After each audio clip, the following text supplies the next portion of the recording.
I'll do it. Hi guys, and welcome to another podcast with Richu. Today we're gonna be doing a Q&A. We're gonna be answering some of the questions that you guys have been asking us on Instagram, and we're just gonna dive straight into it because we have quite a few questions that we have to get through. And just before I say hi to Richu, don't forget to send us your questions, any concerns, any challenges, any topics that you want us to discuss. Please send it to Richu, send it to me so we can keep making this and keep giving you the information that you need. How are you, Richu? Thank you for being here today. I'm great, thank you. How are you? I'm great. It's nice and early for me, which is, I think I'm like a morning person. I love the mornings, just like fresh start, go to the gym, doing this, getting straight to work. Yeah, I like it. I'm good. How are you? Yeah, no, really good. Morning was great. It's evening right now. So yeah, just sort of like finishing up the day with this podcast and then getting ready for, a night of sleep. So that's how it goes for me, and then up early tomorrow. Yeah. What time do you get up in the morning, Daniella? Usually 5 a.m. Get up, get ready, go to the gym. By the time I get there, it's crazy because I wake up at 5, but by the time I get to the gym, it's like 5:45. So I'm like, why do I do 45 minutes? It's just getting dressed, eating something like a little snack, writing down my goals. That's it. Go to my car, drive to the gym, which takes me 10 minutes, 15 minutes. So it's like, why do I do in 45 minutes? Like, it should be like 10 minutes and then go. It should be at the gym. But yeah, for some reason, I don't know why it takes so long. And then, get my workout done, come home, and then start my day. I think 45 minutes is pretty good, though, because actually, especially considering you're getting up, getting ready, having something to eat, right? And then so you're fueling yourself ready for your session, and then you're also writing down some goals. So I think that's really nice that you sort of connect with your intentions for the day, right?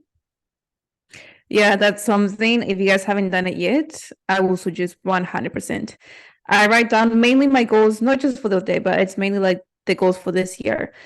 Exactly what I want to achieve, exactly what I want to do, like everything done. I feel like it helps you to believe in yourself a little bit more. And because you're repeating those things consistently every single morning, it's a strange feeling, but it's a good feeling. And like the more you do it, the more you see it happening and the more you feel it and the more you start being that person that you want to be. So yeah, try that, guys. Like write down your goals. I find that early morning works for me.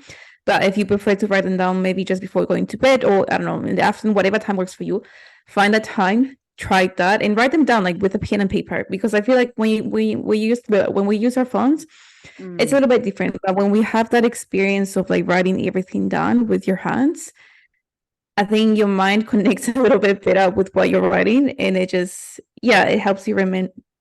It helps you remember this. It helps you to remember this the whole day. So yeah, it's a good thing. What about you? Do you write down your goals or intentions for the day? I do a weekly one. So I do one like a Sunday. So I'll like map out intentions, but in terms of what I need to do for the next day, everything's more or less mapped out, but I do the night before for the next day. So I don't do it morning of. I generally, as a practice, the day before go, right, that's what's going on tomorrow. I know what's going on, and then we get on with it. But I do like the idea of actually for mindset. I think that's really cool. I used to journal a few years back, and I think I'd probably say that it got me out of like a tough headspace. It got me again thinking about goals and thinking positively, and I guess sometimes it's easy to think, when you feel like you're in a good headspace and you're getting on with things, it's easy to kind of neglect those things and forget about them. But I think it's really important to still revisit them even when times are good, and not just relying on them when times are not so good. So yeah, no, I like the reminder there, Daniela. I think that's really cool. And I think that's something that I might add into my morning routine as well. That'd be good. Yeah, try. I can guarantee. And but you have to make sure you try every single day. Like don't just do it one day, 2 days, and then forget about it. If you're gonna start doing this, make sure you do it consistently every single day, like literally even the weekends. It's not just Monday to Friday, it's Monday to Sunday. Write down your goals. And also something that I did this morning, I woke up feeling a little bit, I don't know, it's strange, like that feeling of like feeling a little bit anxious. I don't know why, but I just felt something, and I was like, let me write it down, let's see what happens. And I just felt like maybe it might be this, blah blah blah. I wrote everything down, and then after I wrote everything down and like read it to myself, I was like, you just feel like that weight or that pressure or whatever it's here a little bit, like you feel more relief, and it just helps you so much to understand how you're feeling and why you're feeling that way, and you can connect with yourself a little bit better and with your emotions, and you can be more aware of what's going on, and then make a change if you have to make a change. Okay, but that's enough about our morning routine. Let's get straight with the questions. Of course. Okay, you get started. Yeah. You'd like me to start? Yeah, you can go first. Yeah, perfect. So I had this one came in from Instagram, and the question was, how can I lose 10 kilos? How can I lose 10 kilos by summer? Is this like summer in the UK or summer in New Zealand? Summer in the UK. So just for clarity, your summer is like right now, and here, right now, we have winter. So February here for us is it's like bang on. So, winter coming. I think spring pretty much from March. What is that? March, April, May. So June time is really when the summer starts. But I'd say that in the UK, people start thinking about summer from around May, because we have quite a few like bank holidays and things in the diary. So, but there's like a good few like weekends where they'll have longer weekends, and so the weather starts to pick up a little bit. So I guess usually people mean around then. But we could say maybe, if you were to like backtrack and say someone's asking you towards the end of your winter about a summer goal, what would you say to them about 10 kilos? Yeah, let's just say it's like 4 months time. That's like the time frame that we have. I feel like, it might be an achievable goal. Yes, 100%. I think you can lose those 10 kgs in 4 months, 100%. But I think if you keep doing that, or if you keep having that mindset of, I just want to lose this weight for summertime because I want to wear this bikini, I can guarantee that you might make the same mistake of losing the weight, looking amazing for summertime, and then going a little bit crazy, and then going back to old habits, and then going back to square one, and then regaining those 10 kgs or even a little bit more. So the first thing I will say is like, okay, amazing. It's good that you have a goal. It's good that you're very specific with your goal. So let's start working on changing your habits. Let's start working on making this a lifestyle. Because if we just, if we get too fixated with that in just summertime, I just think like that little change in your mindset will help you see things in a different way. Because also, what if you're not making that much progress after month 1? And then you're expecting to lose those 10 kgs. And then that scale has only gone down 1 kg after 4 weeks of doing really hard work. Then that person is going to get very disappointed. That person is going to get extremely frustrated. And she might feel like, you know what? What's the point? 3 months left. I have only lost 1 kg. Whatever. What the hell? I'm just going to keep eating the same thing. So it's just like, I will say, let's do it. Let's try. But let's work on changing the habits first. You will get some progress by summertime, yes, but it might not be the progress that you want to see. It might not be that bikini body that you want to see. Because before this, how long have you been eating the way that you have been eating that led you to the way that you are right now? Or the way that, the way that you eat, the relationship that you have with food, with training, with everything. So it's like trying to help people, or trying to help her understand, change that mindset, which it's challenging, especially at the beginning. It takes time. And I think it happens with our clients. Like when they join the program, at least with my program, they join and they expect to see amazing results after just 4 weeks, after just 3 months. And some of them do make a little bit more progress than others, but every body is different. Like every single individual, everyone, we are so different. Some people may see a little bit more progress than others. So it's just like, just working on that mindset and reminding that maybe this summer you're not going to look the way you want to look, but by next summer you're going to look better, and the next summer you're going to look even better. So that's something I will do. But what's something that you will do or say to that person that wants to lose the 10 kgs by summertime? I think I agree with you there, in a sense that I think it's really important to relate it back to the why. as well. Like, why does this need to happen? And why is there a time frame? I mean, it would be great, but again, there's so many things that happen over life and even over the year as well. So for example, it could be very simple to lose 10 kilos within those 90 days, or those, you know, there's 3 months or 4 months. I think it's 4 months you said. Yeah. So it could be simple to lose 10 kilos over 4 months. Very simple. This is the prescription. This is the how to, and this is the, you know, get on with it type thing. But I think what we have to remember is that life happens and you want to be happy, and forcing yourself to lose 10 kilos, will it make you happy?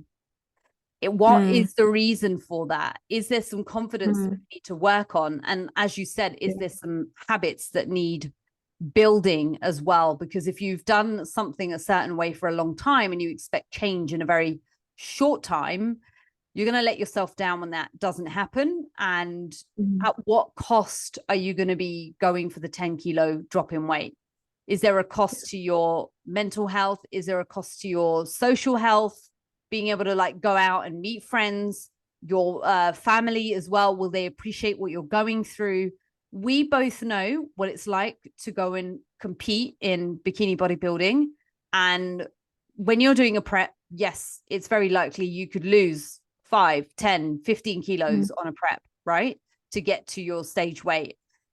And there is a cost. There is a cost to everything else that you do. You have to be very goal driven, and you have to be ready to say no. And in some ways, you've got to park your social life. You've got to park those work lunches that always seem to come in every week. The prescription is there.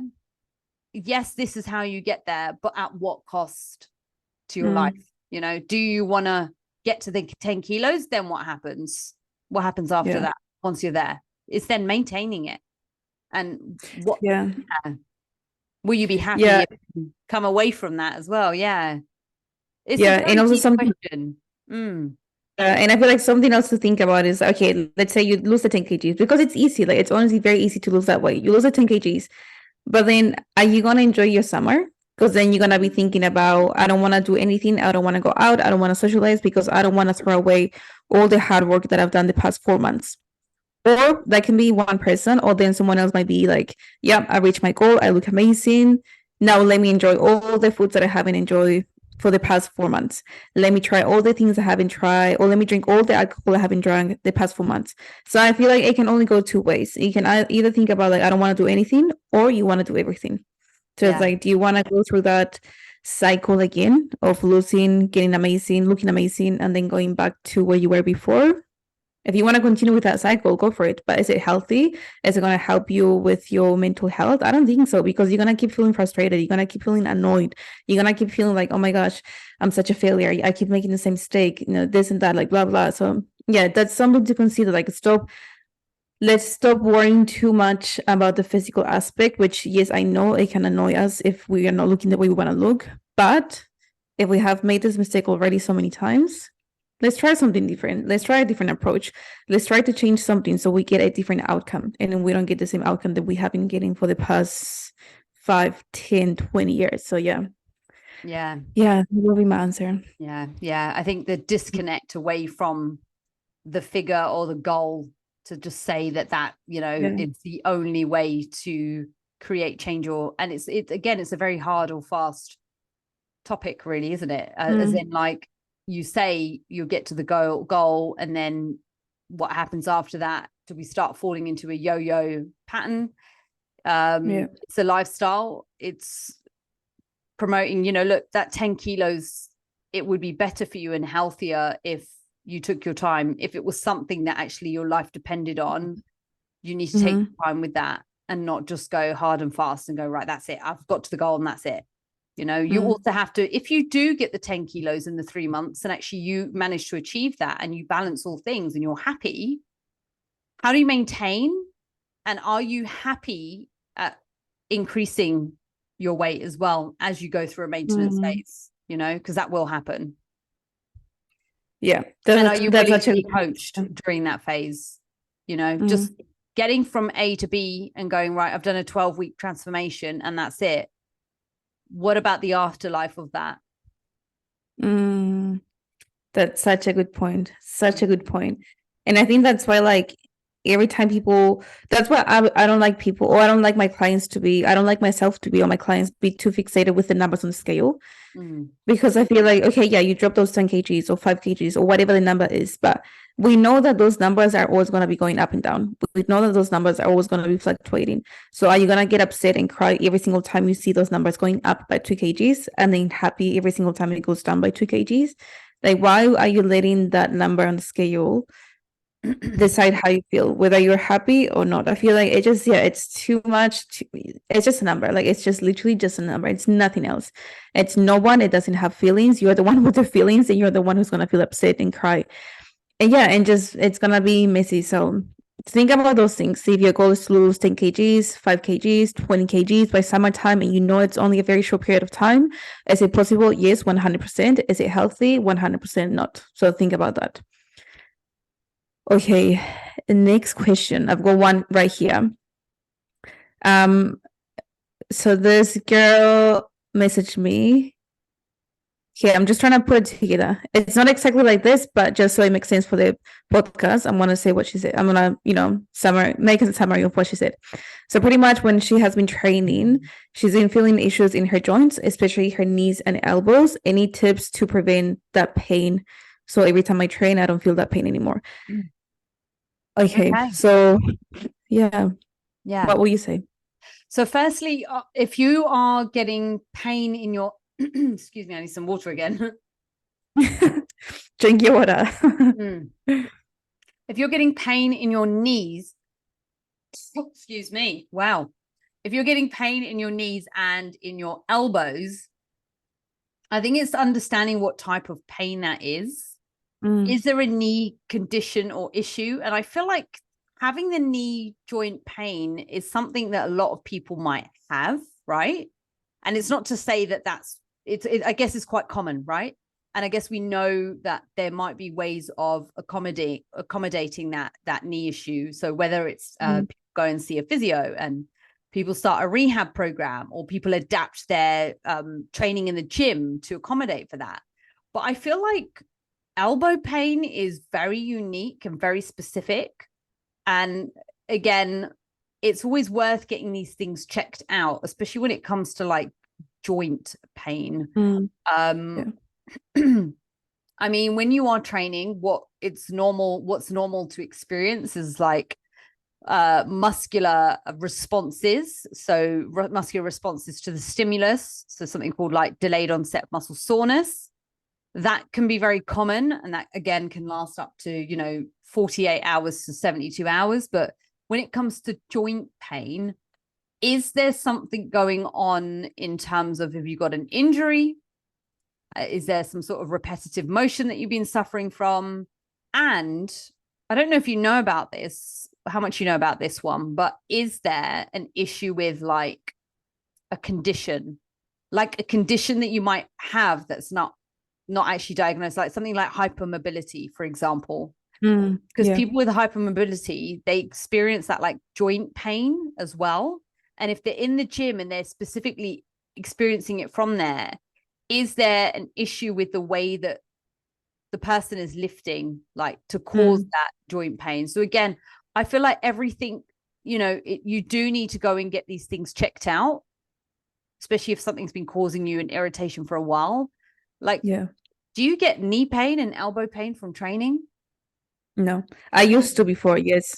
I think when I started with my journey, yes, I used to get, I wouldn't say a lot, but yes, I would feel discomfort, especially on my elbows, on my wrist, on my knees. Wrist, but it was because wrist. It was because I was lifting way too heavy. My form was not on point. My technique was rubbish. I was lifting way too heavy, and I was just not doing the exercise the right way. So that's why for me it was that. But something that I love that you said is like, get it checked. Like if something it's not feeling right, whether it's your joints or you have like a really sharp muscle pain, go to the physio. I don't know why people don't like going to the physio. I feel like they just think like they're not going to do anything. It's a waste of time. It's a waste of money. No, it's not. They are a physio for a reason. Like if you're feeling something, just like if you're sick, if you have a really bad flu and you feel like you cannot get out of bed, you will go see a doctor because you know they're the specialist for that. You know that he or she will recommend you something so you can feel better.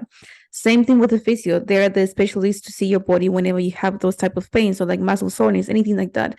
Make sure you invest in that as well. Like invest your time and money.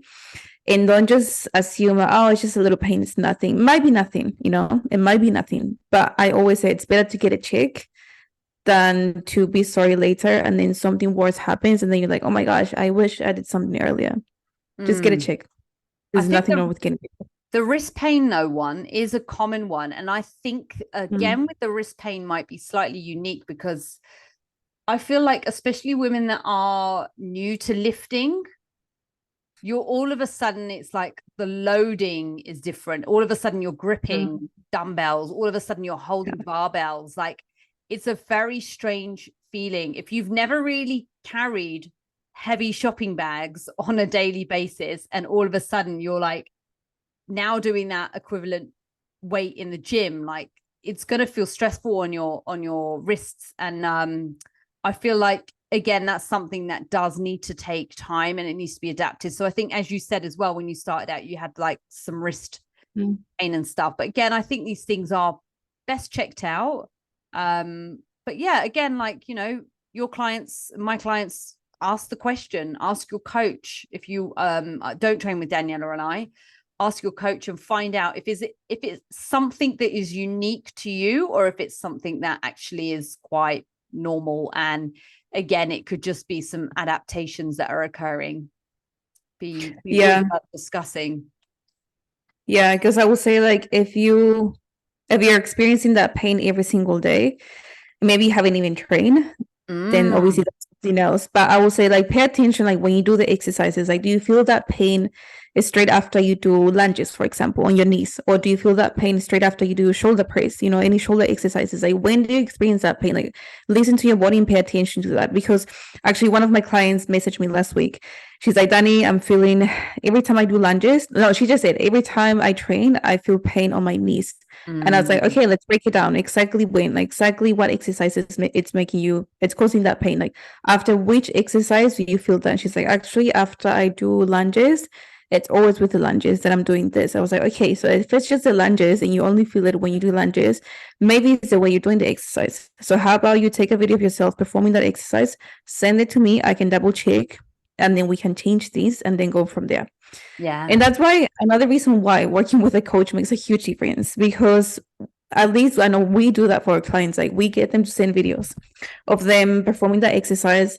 If they want to check the technique, if they want to double check the technique, they can send us the video, we can double check, make a few adjustments if we have to, and then that way they can improve, they can learn, and they're going to slowly get better and just gain more knowledge and get better results. So another reason for you guys to start working with a coach, whether it's Richie, whether it's me or someone else, but get that help, start investing into yourself and your body, your joints, your muscle will feel so thankful and grateful that you're doing this. Because it does make a difference. It does, like 100%. Yeah. You ready for another question? Yeah, go for it. Okay. So, what are the must-have vitamins and supplements to help weight loss and weight management? So I feel like this is a really common one because this is one that it sparks a lot of debate online. And I feel like we're sold to on weight loss or weight management products. What's your opinion or what's your experience with the must-have vitamins and supplements? What do you hear when you hear that statement? Like, where do your eyes go? Where does your brain go? Yeah, when I hear that, I'm just thinking about fat burners. Like, do I need fat burners? Like, is it something you will suggest? Yeah, if you're talking about supplements, and then you're telling me you want to lose body fat, I'm assuming it straight away. Like, again, I'm just assuming that you're thinking about, should I get a fat burner? Should I get protein product? Because some women feel like protein product is going to help them lose body fat. pre-workout. Should I get a pre-workout? Yeah. So I feel like I just think about those 3 supplements, and it's something that I've done. I used to get so many fat burners. I've tried so many fat burners. No Take way. protein just to help me lose body fat. Yeah, trust me, I've tried so many fat burners, so many things, and wasted so much money. But at least, I try. And then I found out for myself, actually doesn't do anything at all. Like, it doesn't help you. You're just literally wasting your money for nothing, like literally nothing. It's not going to do anything, because I was also used to have that mindset of, okay, I'm going to get this fat burner. I'm going to take my pills and I can just eat whatever, because I'm taking the pills. This should help me to lose body fat. So I don't need to be careful with my diet. If I want to enjoy this, I want to enjoy it. I'm not going to deprive myself. The fat burner should be doing the work. But it doesn't work like that. No, correct. It would be amazing if it did, but it doesn't work like that. No, it doesn't. And it's very interesting, because I feel like out there in the industry, there are supplements that you can go and pick up at a pharmacy as well. And they are weight loss teas, weight loss shakes. There's companies as well that do weight loss meal replacements and stuff. Yeah.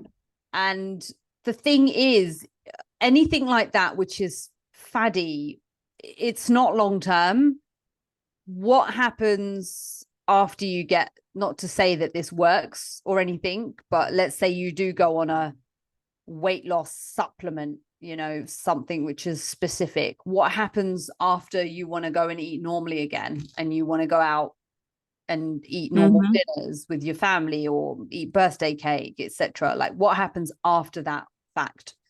So I think that's really important to know. I think the only supplements that are actually decent and good, I feel like protein is a great one. And it's more to do with the reason that it can help people improve the composition of their overall diet, the macronutrient composition of the overall diet. And I think people think that protein is like a magic thing, right? But it's like powdered food. Like, it's like baby milk in that sense, it's powdered food. And it can help us when we're short on time. It can help you when you're traveling. It can help if you know that you've got a different sort of lifestyle or diet where maybe your protein, you can't source it that well, whether you've got like intolerances or allergies or whatever it is. It could be really helpful in that sense. It's something which is there to support you and not to rely on. Another thing that I'd say is actually really good, Danielle, I don't know if you know about this one, is vitamin D.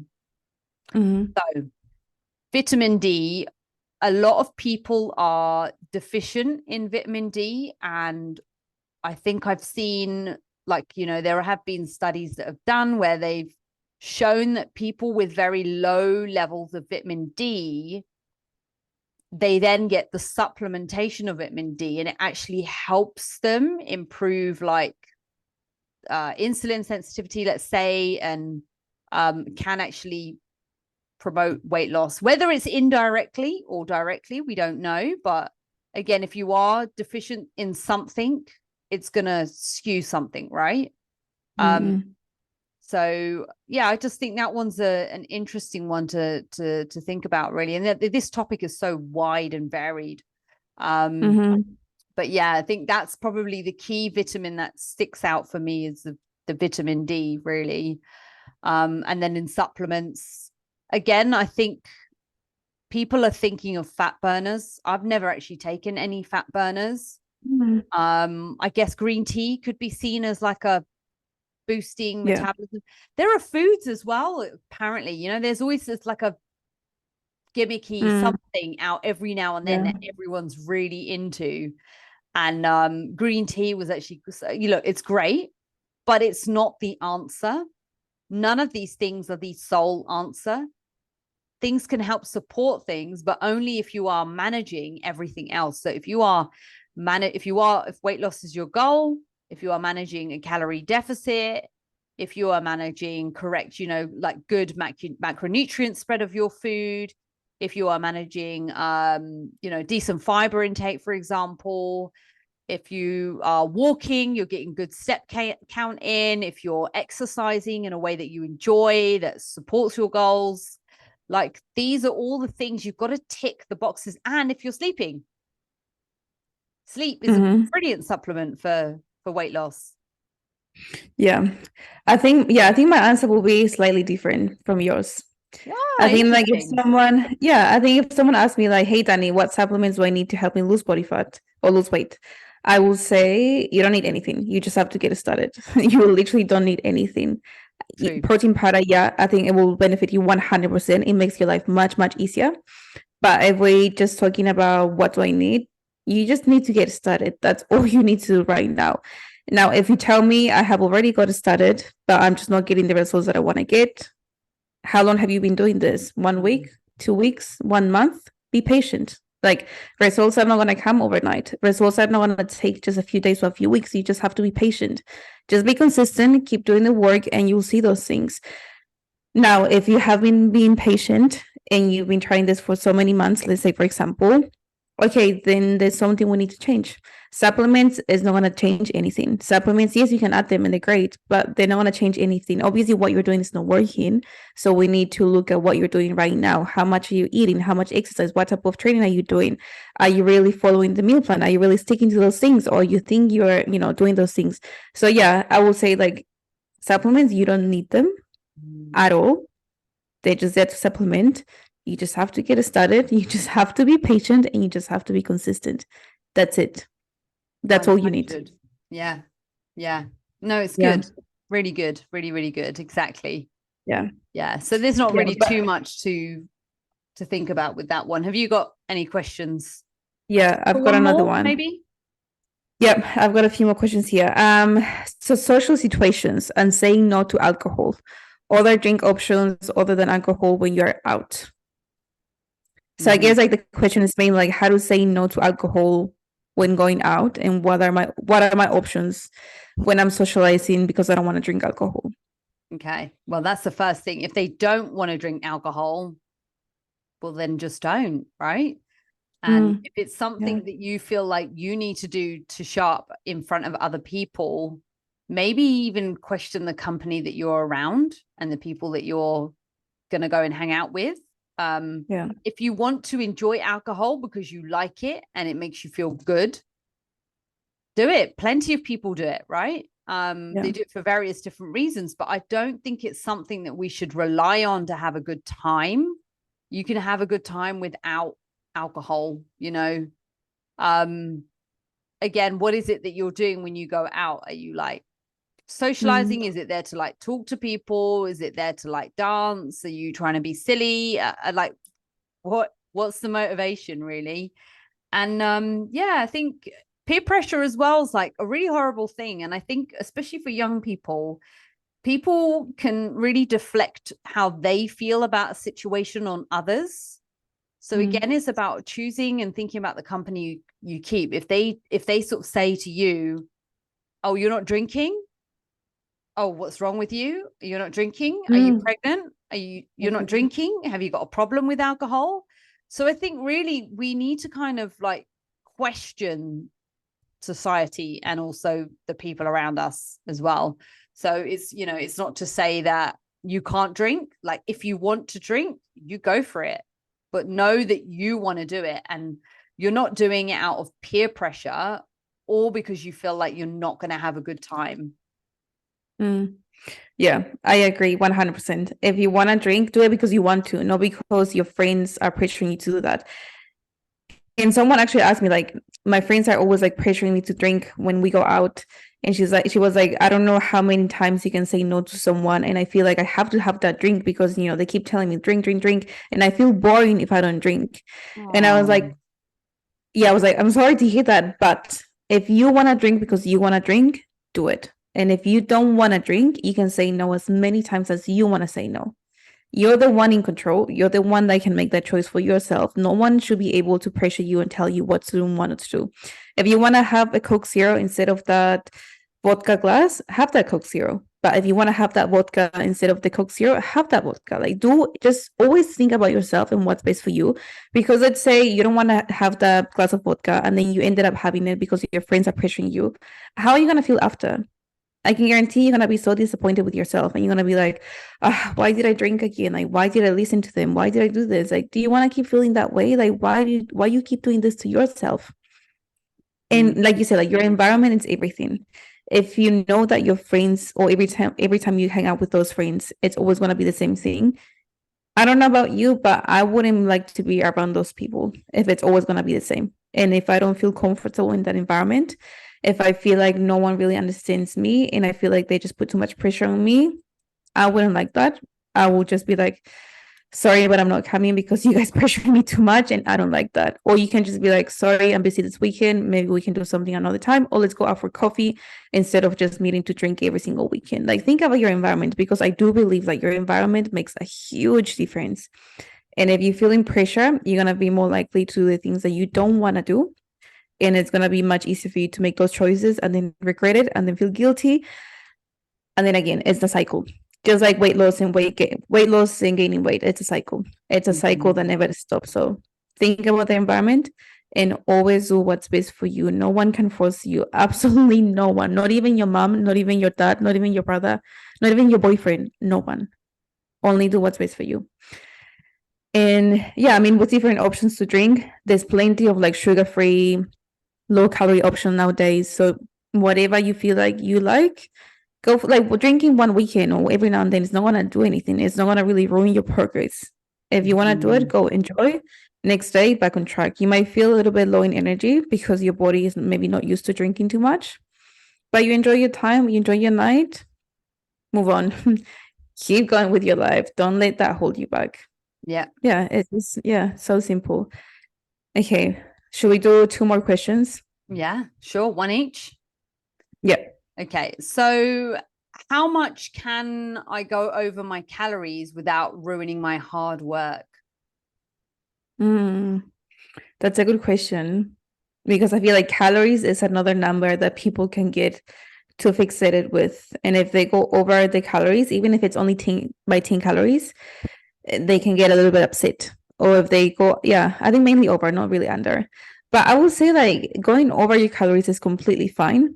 But at the same time, you don't want to be going over by 1,000 calories every single day. If it's only like a slight, maybe like 50 calories over, maybe even 100 calories over, I feel like that's fine. You know, it's gonna happen. Not every single day it's gonna be perfect, 1,500 on the dot, if that's okay, your calories. So going over a little bit, it's completely fine. Like, don't get too fixated. Like, your body's not gonna be like, oh my gosh, she's going over, and I'm gonna store that as body fat. I'm gonna make her gain weight. Like, it doesn't work like that. So I think, going over a little bit, it's completely fine. It's not gonna kill you. It's not gonna hurt you. This is a lifestyle. We're not getting ready for a bodybuilding show. If you were, then that will matter. Every single calorie will matter. But because we're not, it doesn't really matter too much. It's fine. Just do it. Yeah. But what do you think?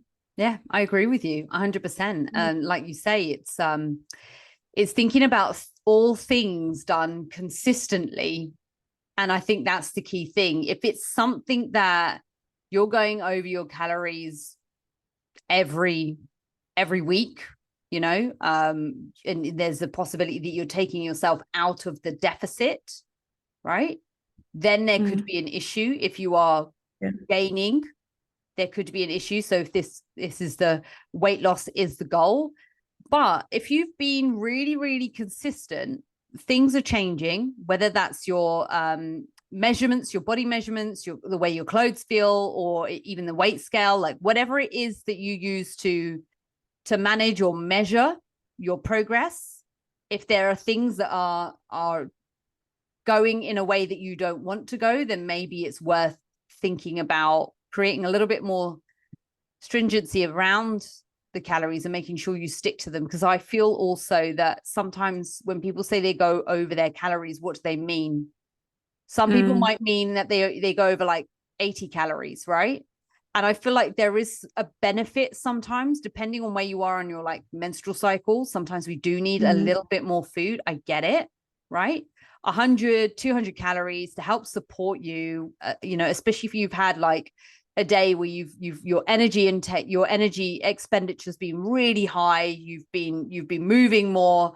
Like, you'll know when your body actually really requires it, and especially if it's to help you maintain what you're doing, your mental concentration, your sleep, etc., like that. when you are shooting over your calories, like you said, 500 to 1,000, and it's days, or there's a lot of guesstimation going on, or I think I had this many calories and that's what I think it is, and then you're not seeing progress, then I feel like there needs to be some stringency there, that you need to reel it in, be consistent. And that's the key word here, is consistency. You know, one day or 2 days is not going to make a massive difference, but if it's 1 or 2 days every single week, you could be taking yourself out of a calorie deficit. You could be sitting at maintenance, because especially if you feel very comfortable, you might not be, you know, unfortunately, being in a deficit, not always, can be slightly uncomfortable, you know, just slightly, can get hard, you know. So if there's no hard in there, and you just feel very, I don't know, wow, this could go on forever. I think the main point, if it's a little bit, it's fine. Like, don't get too fixated with those numbers. Again, same with the numbers on the scale. Numbers are literally just numbers. Yes, if we were trying to lose body fat, obviously, yes, they're going to help you. They're an amazing tool, but let's just not get too fixated with the little numbers on the paper or on the scale. Okay, so last question for today. What can I do when my gym has limited equipment or broken equipment? This is a good one.